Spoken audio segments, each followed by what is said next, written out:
Madam Speaker, ladies and gentlemen, we need to understand and ask a question.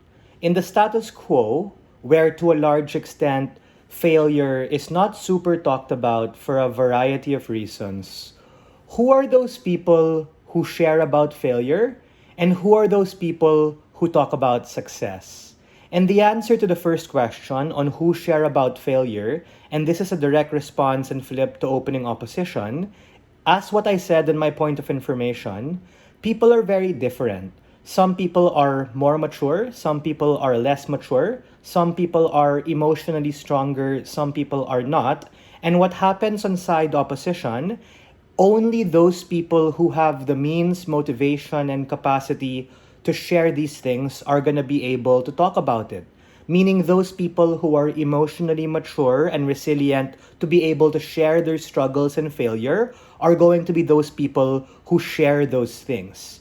But the second question is, who are those people who talk about success? And I think this is quite underrated and important because in status quo, only the people who are rich, famous, and successful are those people who have the capacity to be influencers and people who we have to listen to in terms of getting advice from.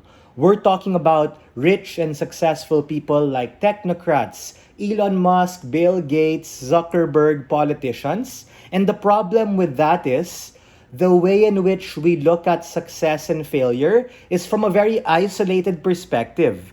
In status quo, when talking about it is not normalized in society, the failures that we get are only from those people who are strong enough to talk about it, and the lens of success is only from those people who are already successful. This debate is largely about those people in the middle who we want to be able to convert to talk more about these things and make the world a better place wherein they're able to relieve themselves. I have a few strategic observations of top half clash.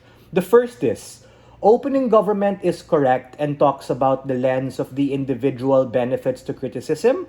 Opening opposition is also correct and validly point out and question the lens of this criticism. But both opening teams, as what I said also in my point of information, aren't fully able to nuance this to a comparison of worlds because a prefers motion gives us a burden to talk about a world reset. Meaning, wherein we prefer a world where this becomes the norm or these things happen, people are more likely to be able to share and talk about these things, diffusing a lot of the harms that opening opposition talks about. This isn't just a value judgment or a this house supports or this house opposes. We're comparing a world in which this thing is normalized and being done, and that actually diffuses a lot of the harms they challenge us with, because in this world, people are probably more open and more mature, and we create a climate wherein these things are likely to be more talked about.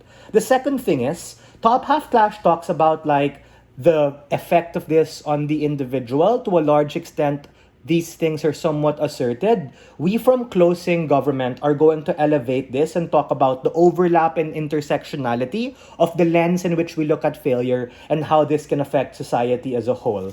Other responses will be integrated, but the path to victory from Closing Government is threefold. We're going to answer three very important questions. Number one, how do these conversations really go and what do they look like? And why are these conversations good and more likely to happen when we have a world with this configuration? Number two, what will the individual get when they're able to like talk about these things more? Why are they likely to get the support that they need from society, responding to opening ops push about there being mean people and shitty kinds of criticism? And number three, how will this really shape the way we look at failure and help those individuals in society who are more predisposed to it? Other responses will be integrated. The first thing I have to say is answering a question that side opposition brings to us.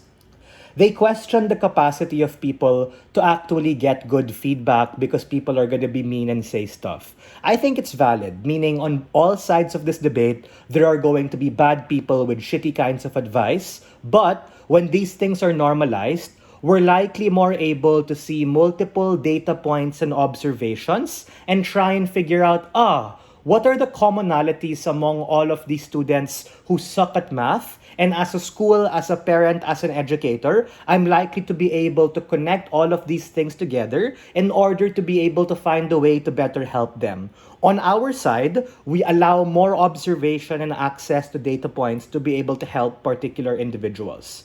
The second thing is that opening opposition talks about, oh, there are mean people who give like shitty advice, or they're gonna gaslight you, they're gonna blackmail you.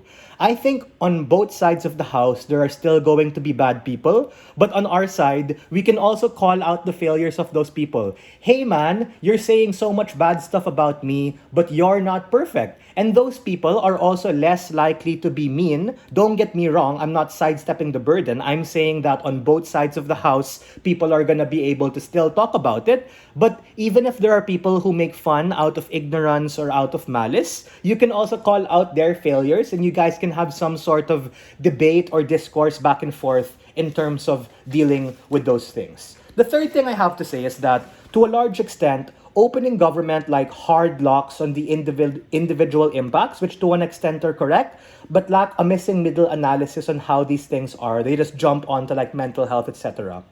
The first thing I have to say with that regard is asking a question: why is status quo particularly so bad? And how is it that we look at failure right now?